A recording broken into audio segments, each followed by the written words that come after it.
Hey Whitney, thanks for Hi. thanks for joining me today. And I'm just really excited about you sharing your story about fostering um, and adoption. You recently adopted some children from foster care, and how long were they in your home? 1,044 days, That's a long time. I'm sure almost you. 3 years. Yes. And I know there were so many blessings and so many hardships, and um, I'm excited for you to share your story. And so, why did you decide to foster? And was the intention for adoption? Yeah. That's a good question, actually. So I had always grown up around foster care. I had some friends who were foster families. So it was normal to me. It wasn't a foreign, scary thing. Micah's cousin actually fostered. And so he was also familiar with fostering. So when we got married, we had kind of already started talking about wanting to foster, wanting to eventually adopt. It was more of a matter of when we would do that, when would be the right time for our family versus if we were going to do it. We were kind of both on the same page. So we went into fostering after we had some biological children and decided that we wanted to start out getting licensed for the whole thing, because you can get licensed in different ways. So you can get licensed for strictly fostering, or you can get licensed for foster to adopt. And really, the foster to adopt license isn't much different, but it opens up your family to be available to adopt the kids that are in the home. You could change your license in the middle, but it just gets complicated. So we decided to start out from the beginning, understanding that we were fostering, wanting these kids to have what was best, whether that be going back and being reunified with their biological families, or if we were the proper placement for them staying with our family permanently. And so we just kind of went in with an open mindset and decided to see what God would do with that. So that's kind of how we got to where we were. What were, um, I guess, what were some of the obstacles with fostering? There can be a lot of obstacles. One for me specifically was scheduling. There is a lot that comes along with fostering. Yes, you're parenting, you have some kids that you're bringing into your home, and that's an adjustment in itself. But the scheduling was intense, especially the first month, first 60 days. There are so many extra things that need to be done as a kid gets placed, whether it be appointments, evaluations, lots of things. So we have, well, when we started fostering, we had at the time 3 biological children, and we're pregnant with a fourth. And scheduling our lives in general can be crazy, but then adding on all the extra visits, appointments, and things like that just kind of made it overwhelming, honestly. And learning to navigate that took a little bit of time. So that was one of the biggest obstacles, I would say. There was one period of time where I think we spent about 20 hours a week, either in the car or at appointments or therapies. And the other kids in our home would just come along for the ride. I was like, we're doing school at Starbucks today. Like, that's what we're doing. So that was hard. Just in a logistical standpoint. Now, the other obstacle I would say that was very difficult was just learning learning these kids. Like, you literally have to learn them. Imagine meeting your children at the age they are currently. Like, it's kind of hard to comprehend, right? Like, I mean, they have such personalities that have already developed, and if that child gets put in your home, you know nothing about them. You don't know their likes or dislikes. You don't know their triggers. You don't know how to comfort them. So that took some time and was difficult. They're terrified, you're terrified, but trying to look like you're not terrified, and just trusting that God will work that relationship and build that trust between the two of you. One of the little guys who was put in our home when he came to us was so terrified of everybody. He would only go to me. I couldn't leave him. Like, I couldn't put him down. He would just scream. And it took a couple months for him to transition to even let Micah near him. So that was a lot. Like, those are some things that you're not necessarily prepared for, but that can make it a little bit difficult. But I mean, God works through all of it. And we got to watch his personality completely transform from being terrified of everyone to being a social butterfly who literally loves everyone because he feels so secure in who he is and where he is. That's not because of our parenting. I can guarantee you that. That is because our God redeems these little kids. And even when their personalities seem too much, when they come into your home, it's just like, okay, like we can trust our God with these kiddos and what he's going to do with them. And he truly can work miracles through those relationships and us just loving them. It does a lot, but so it may be an obstacle, but it's not impossible. Yeah. So what would you say, you talked about there's a kind of a transition period, that kind of kids go through when they come into your home and you have to get to know them.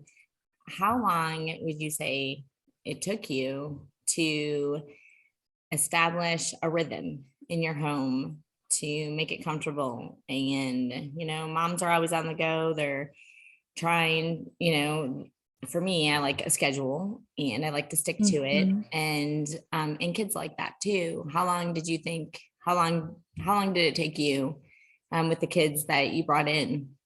And sometimes you might not have had them that long, but yeah. I'd like to say that it's the same and there's like, this is how it goes. There's a definite answer to that, but we had twins first. Our first placement was 2 little girls who were almost 2 years old. When they came, I'm not sure we ever got a rhythm. I think we were pretty much in survival mode the whole time, and they were only with us for 2 months. With William, I would say it took about 2 months for us to reach a point where he felt comfortable and we felt comfortable. And I feel like that was kind of his, I don't know, just like kind of the leveling the playing field a little bit more. And his sister joined us later. And I feel like she transitioned a little bit faster, but she was a little bit older. And she seemed to settle in fairly well and had some other things that we needed to navigate. But I think because we could communicate with her easier, it was a little bit less of a stress time-wise for her to feel comfortable because she could talk to us. And it's not like an infant or a toddler who can't necessarily communicate their feelings. So it just kind of depends, but there definitely is a transition period for them to get used to you and your home and others. And you really just have to be flexible. We tried to keep a routine and do some of what we normally do, but I left a lot of grace room. So there were days that school didn't get done. There were days we just sat outside. But we just kind of had to be willing to go and do what we could. We kept our church schedule the same so that there was consistency with that, because they're not only transitioning to your home, they're transitioning to a church and a community as well. So we try to be very consistent with all of those encounters, which was necessary, especially in our little boy's case, because he struggled with the adjustment with other people and his security and being passed off to other people. So keeping that routine was very important. Did you feel, and I know like you've told me this before, that you were blessed that people did support you during the fostering stage and that the church really came by you and supported you. But I know, like, as I've been going around trying to find other people to interview, to share their story, that, there are churches and church people that they have systems in place and people that are coming up with organizations that are helping these parents with fostering, whether it be like having a building with closets full of shoes and clothing and any necessities, diapers, wipes, whatever they need, that they can come here into this building and they can get it. And then there are other churches that have communities that they're putting together, and they're saying, hey, they have a new family or a new kids coming into their home, go and mow their lawn, go pick up groceries for them, and go figure out what they need. If it's organizing a room, if it's helping the mom just have an extra helper, whatever it might be, that there are people doing that. And I find it so fascinating that there aren't more people doing that. Because when you get foster kids in, there is a transition period, and it could be 1 week, it could be 2 weeks, it could be 3 weeks. But it's a lot, especially when you have multiple kids and even little ones, trying to show them Jesus, trying to just establish a routine and be with everybody at one time. I'm saying this because did you feel that the church helped you? And were there any ways that you feel, not that they didn't do what they were supposed to do, but as you look back and you're like, wow, you know what, that would have been nice. People need to think outside the box, because there are some people that can't foster, like they're older, or in some states there's a maximum, like in our family, then you move to a different transition of a group home or something. Yes. But what could other people do that they could help support these foster families?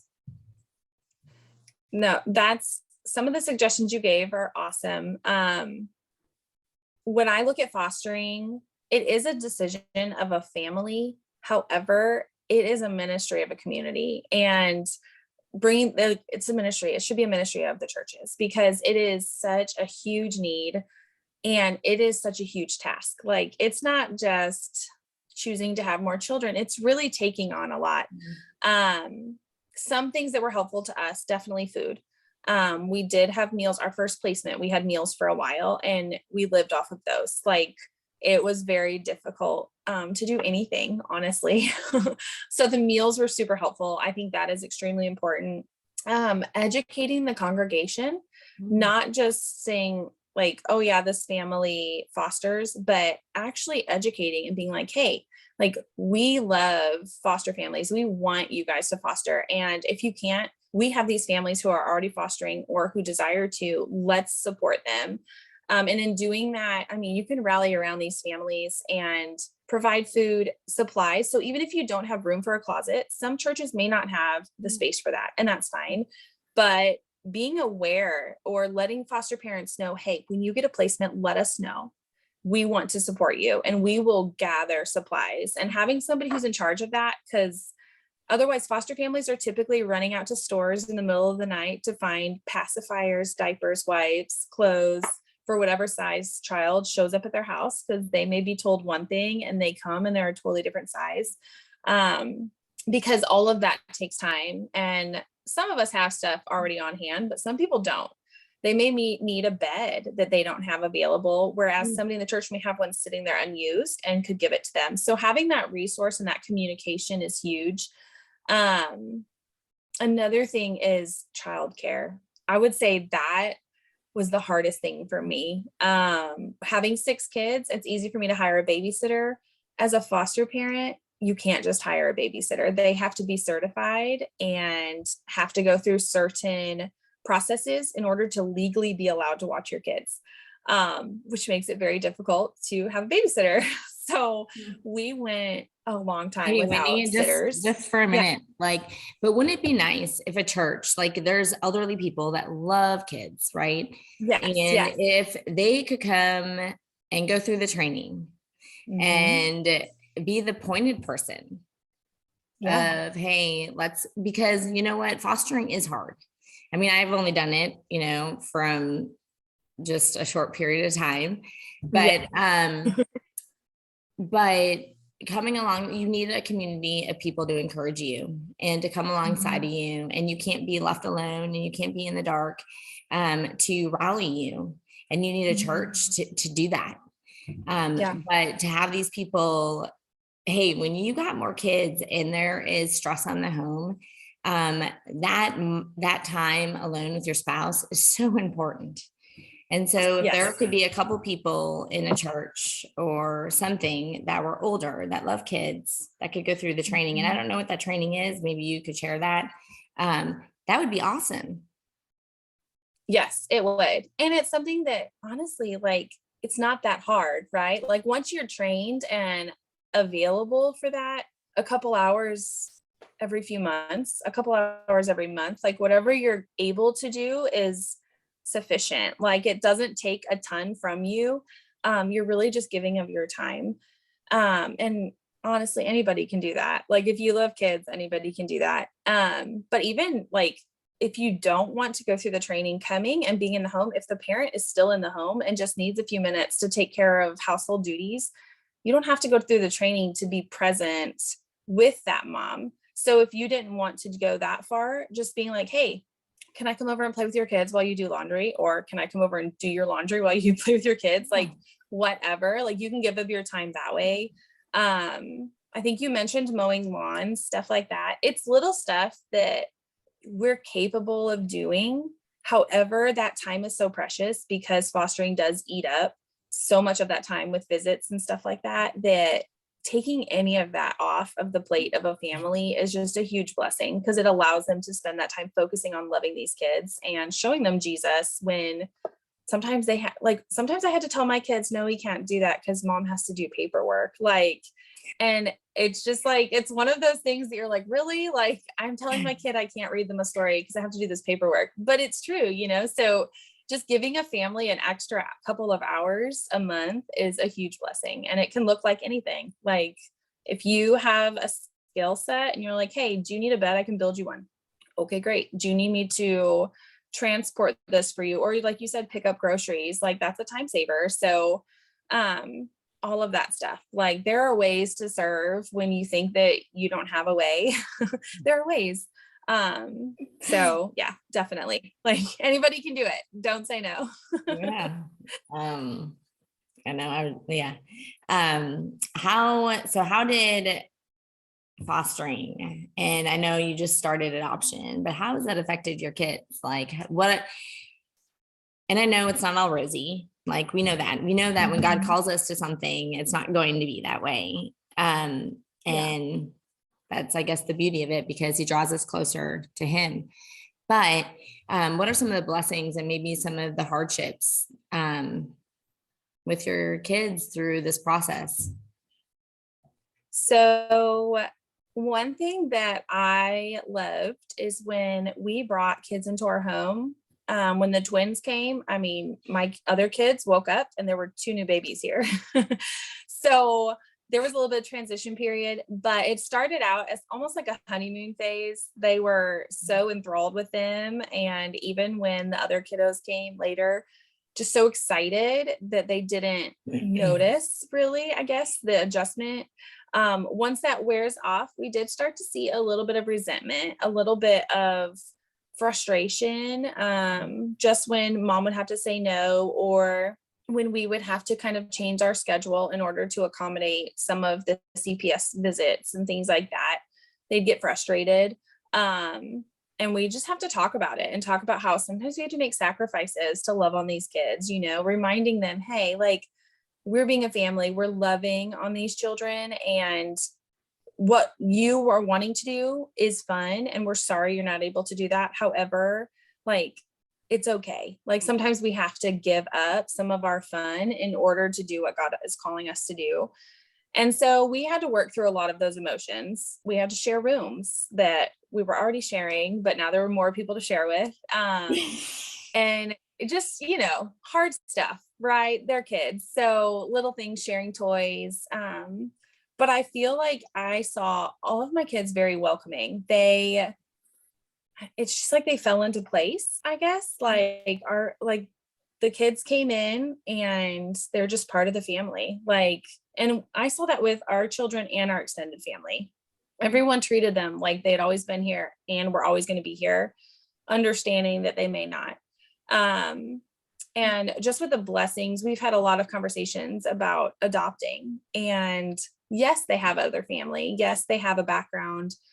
Not all of it is pretty. And sometimes the things that we have to deal with are not pretty, but adopting or fostering them and loving them and bringing them into our home is like just what Jesus is calling us to do, right? Like it's like a good visual for our kids of the gospel and God adopting us, and how he picks the people that you wouldn't expect, right? And he places people and he says, no, like you're all welcome. Like if you accept me, you're welcome. And we didn't get to sit there and be like, oh, you're not quite what I'm looking for, so let's go somewhere else. Like it's kind of like, here's this broken person and you adopt them into your family and they become part of you. And we've had a lot of conversations about understanding, like it may not look how you thought it was going to, and there may be changes, but we're loving this person and this is what God wants us to be doing right now. And it's been good. And we've seen heart changes in how they view their siblings, because there's lots of sibling rivalry, just like they've always been here. But we've also seen some sweet heart changes looking at, they have other family, right? And just, I've noticed our kids have a heart for their biological family and worrying about them and where they are. And we do know some of their stories.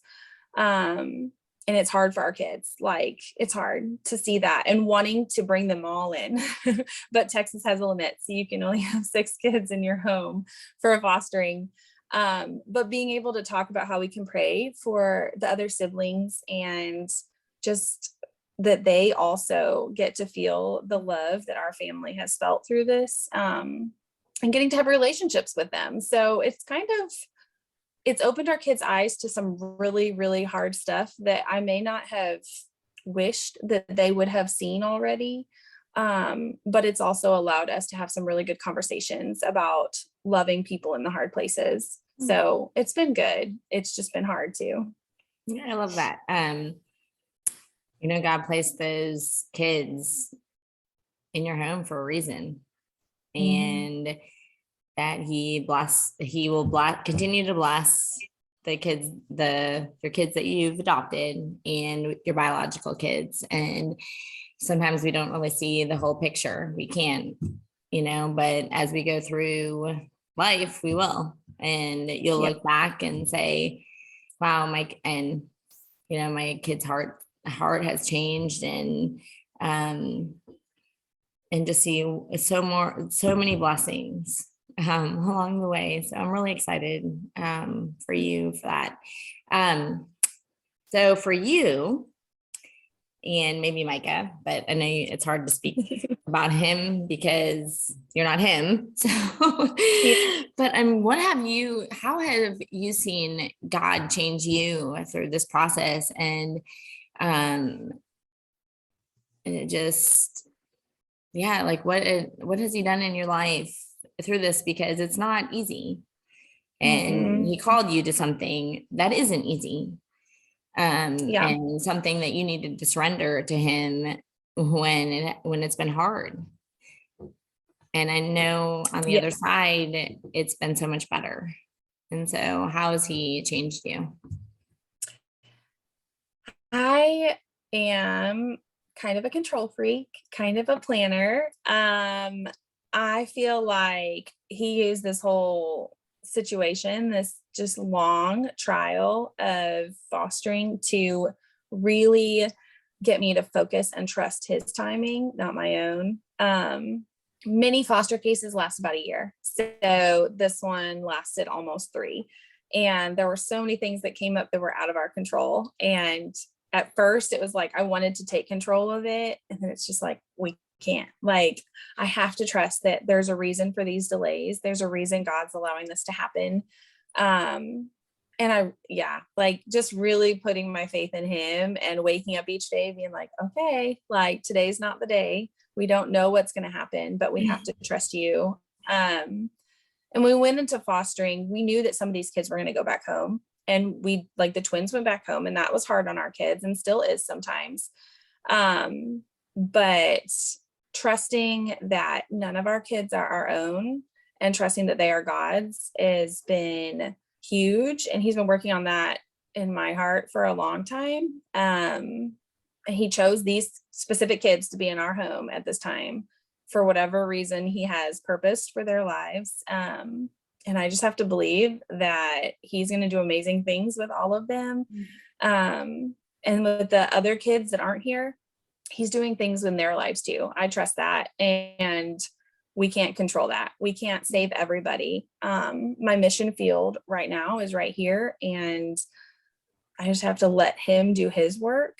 And one thing that has been a huge blessing, I would say, is the peaceful relationships. I think foster care, there's a lot of horror stories and there are a lot of hard times. Our experience, honestly, with caseworkers, with CPS, while frustrating because of scheduling and stuff like that, I had such a good relationship with the biological family, with the biological siblings, the mom, all the workers on our case, like great relationships. There was really not anything that I sat there and I was like, oh my gosh, this person, like, I can't deal with this person. Like God really worked through that. Which was like, I was worried about that and I didn't have to be. He provided some really sweet relationships through the whole process. So that's one of my favorite things to look back on. It's just like, oh, those people aren't as horrible as I was told when I was preparing to enter this field of fostering. So it's been sweet to watch how he can redeem relationships and how he can kind of orchestrate options to share the gospel and things like that. So it was good. Oh, that's neat. So what would you say to the mom? It's probably mostly the mom, although maybe it might be the husband, but I know, speaking to other people who, even just with hosting, they would love to do that, or fostering, that they say, you know what, I'm still praying for my husband. What would you say to them? Keep praying.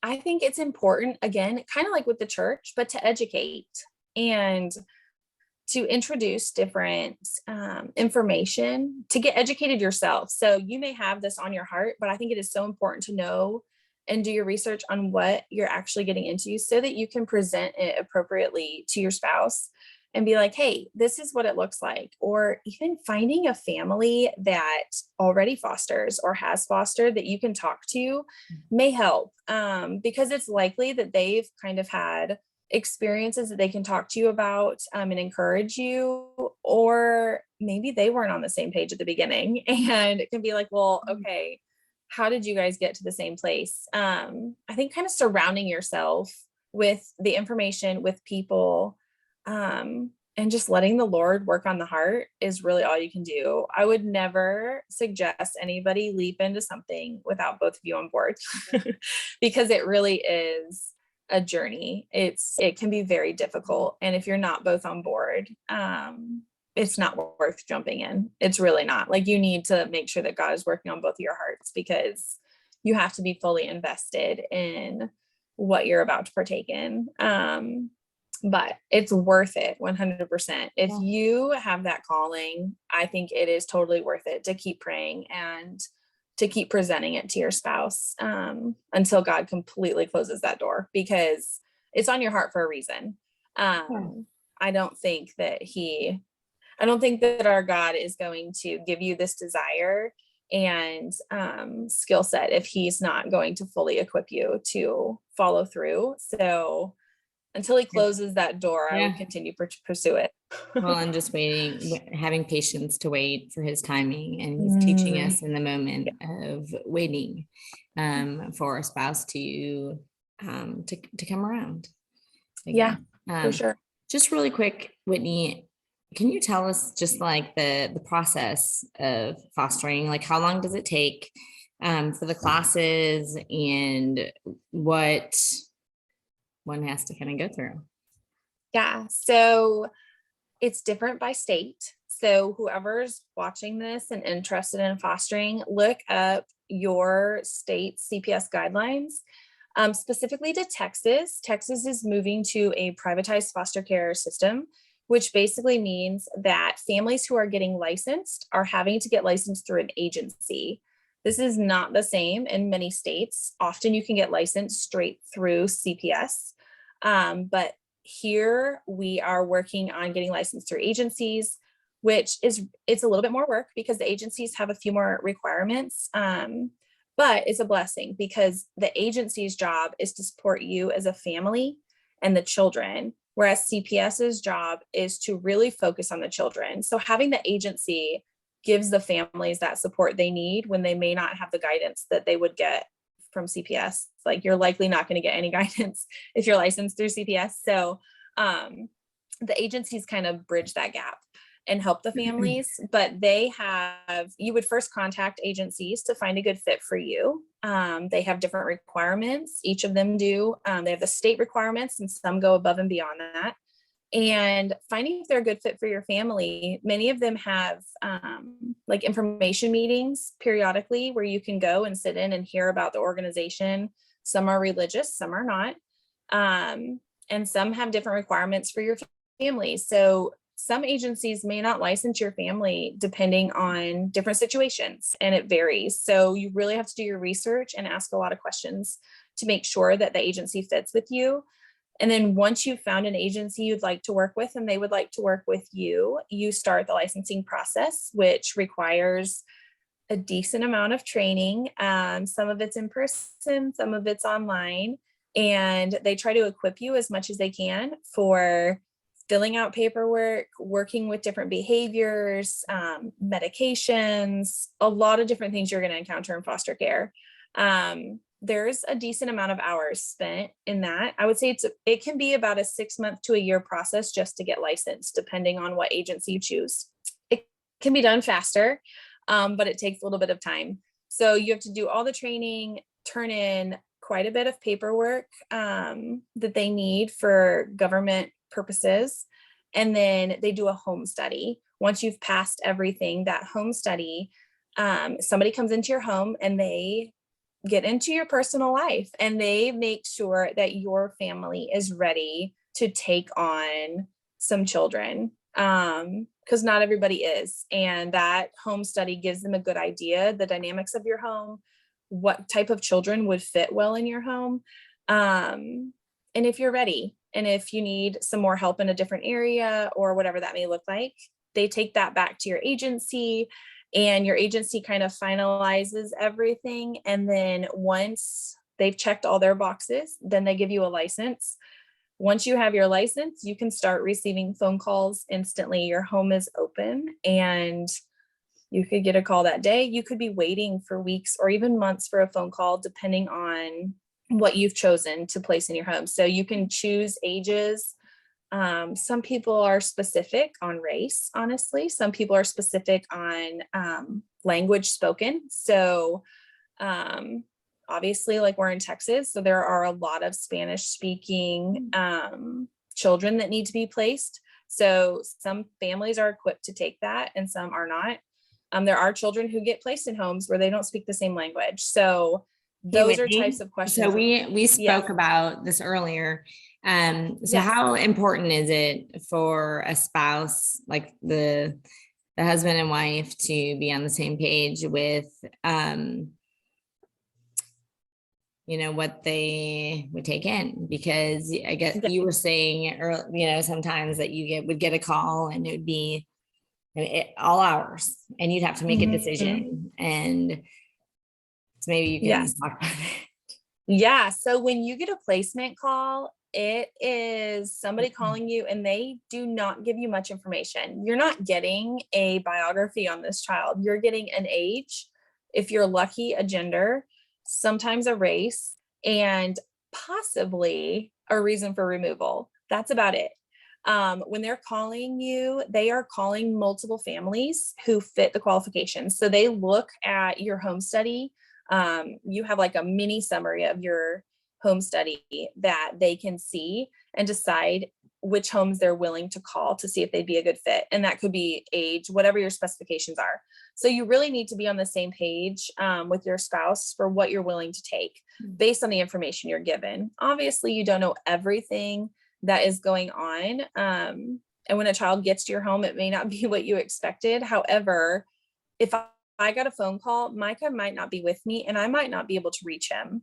So we needed to kind of come to an agreement ahead of time to be like, hey, if I get a call and like, what are we going to say yes to? What are we going to say no to?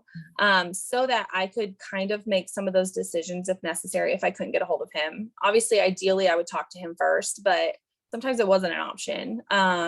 So we kind of knew ahead of time, no, we can't take that right now, based on the kids we currently have in our home or whatever. But it's very important to be on the same page. And quantity, number of kids, like we could only take 2 based on what we were licensed for. But if you don't have any kids in your home, you could take up to 6. So knowing what you're ready to take on is very important when making that decision. Because the decisions are made quickly. When you get that placement call and you say yes or no, like you need to say yes or no within minutes. It's not like, let me pray about it and I'll call you back tomorrow. Like you need to have prayed before you get the call. Yes, so just So discernment yes. that God is going to speak to you before Yes, when the call 100%. comes in. Yeah, because you need to be ready. And then they let you know. And I mean, usually within hours, those kids are at your house if your home was chosen. So it's a very quick, crazy process.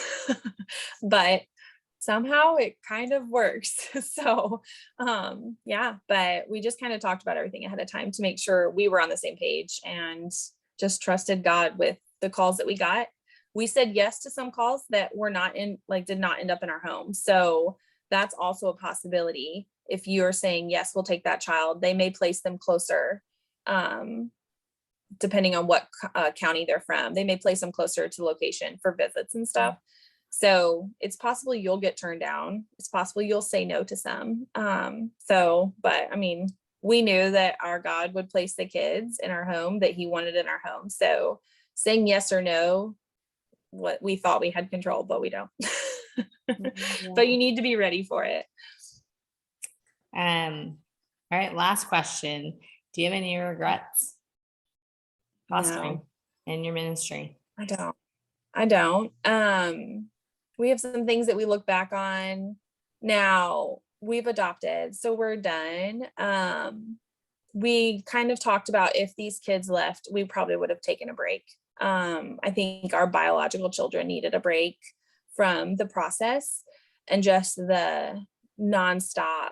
I mean, it was nonstop for almost 3 years. So they needed a break from that. I don't regret fostering at all. I don't regret adopting. I don't regret making, like, going into this. During it, there may have been a few times where I was like, maybe this was not a good choice. But that was just me and my humanness being like, I can't do this. And like, we know I can't, right? Like, I mean, God sustained us through the last few years and the trials that we went through. So I don't regret it. I trust him with what he's doing in our family and in our lives. So just have to look at it. And even the hard stuff that we're still dealing with, I'm just like, okay, like, this is where he wants us, and we don't understand it. And we probably never will fully understand everything, but we trust our God, I guess. So I don't regret it. Well, those kids are placed in your home for a reason. And the reason that you fostering, God put that on your heart for a reason. And there's no doubt about it, that he's got a plan. And so I'm excited to see it all unfold and to see how your kids grow up and what they do and what they think about it.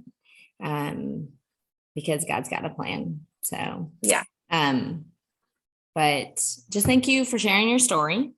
Thank you for encouraging others that fostering, when our eyes are on Jesus or what he has called us to do, that we can do it. And that when we surrender to him and we put him first, that doesn't mean that it's going to be easy, because it's not. but he doesn't want it to No. be easy. He wants us to draw close to him in all circumstances. And when he calls us to something, we just need to say yes, no matter what it might be. And even if it's helping or helping a foster family, or if it's, organizing an organization that you have been called to do, that you love children, but that's just not, fostering is just not something that you feel God's called you to do, but setting up an organization for your church, your community, whatever it might be. If you live in a small community, someone could do that in organizing the churches to put together a warehouse and getting them together, of letting them know what foster families are coming in that church. And so there's so many different ways that God can use people, but he can't use them if we're not praying about it, and how praying about what he's called us to do and to be his servant. So anyway, Whitney, thank you for your story. I'm going to pray for us real quick. Yeah. And thank you, anybody who's watching. So dear Father God, thank you so much for today. Thank you for my wonderful friendship with Whitney, and just the ministry that she has done through fostering. And Lord, I just pray that if anyone's listening, that Lord, that you speak to them, and whatever you have called them to do, Lord, that they surrender to you, and that they say yes. They say yes, and they take a leap of faith, no matter what it might be. And if it's scary, it doesn't matter, that you just hold them by their hand, and that they go and they see all the blessings and all the things that you have in store for them, and that you will use them in mighty ways. And that if it's for fostering, Lord, that the children be placed in their home, that you have called them to be, in their home for a reason. And may you use them and equip them in any way possible. And in your name, Jesus' name, amen. And if anyone's listening to this, you can look at any other fostering or adoption stories at hopefarmsec.com, and we will have more lovely ladies sharing their stories and how God is using them and using their families to glorify his kingdom and bringing more people, more children into his kingdom. All right. Thank you so much for listening. Bye. Bye.